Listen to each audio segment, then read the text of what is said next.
4 daerah Indonesia sulit ditaklukkan saat penjajahan Belanda. Ada yang tahu? Yuk kita bahas hari ini. Yang pertama ada Aceh. Daerah Indonesia sulit ditaklukkan saat penjajahan Belanda. Yang pertama adalah Aceh. Pada saat itu Aceh merupakan salah satu wilayah Indonesia yang bisa dikatakan paling tangguh untuk ditaklukkan penjajah. Sejak pertama kali menginjakkan kaki di Aceh, para tentara Belanda harus mendapat perlawanan sengit dari para pejuang Aceh.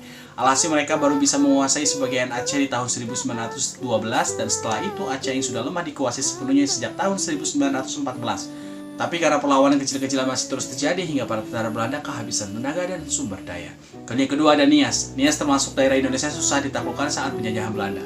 Jauh sebelum Belanda masuk ke wilayah Nias, suku Nias sudah dikenal sebagai bangsa petarung. Bahkan saat Belanda datang di tahun 1825, suku Nias langsung meneror mereka dengan kemampuan yang sangat menakjubkan. Dan yang ketiga, Bali. Selain Aceh dan Nias, Bali juga masuk ke dalam daftar daerah Indonesia sulit ditaklukkan saat penjajahan Belanda. Sejak tentara Belanda menginjakkan kakinya di tahun 1846, warga Bali terus melakukan perlawanan sengit. Bahkan di awal kedatangannya, Belanda benar-benar dibuat pusing oleh ketangguhan para pejuang Bali.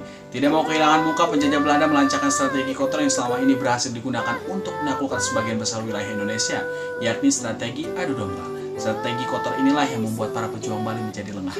Dan yang keempat, Tapanuli. Tapanuli masuk ke dalam daerah Indonesia sulit ditaklukkan saat penjajahan Belanda. Hal ini tidak lepas dari giginya perlawanan kerajaan Batak atas aksi penjajahan yang mereka lakukan.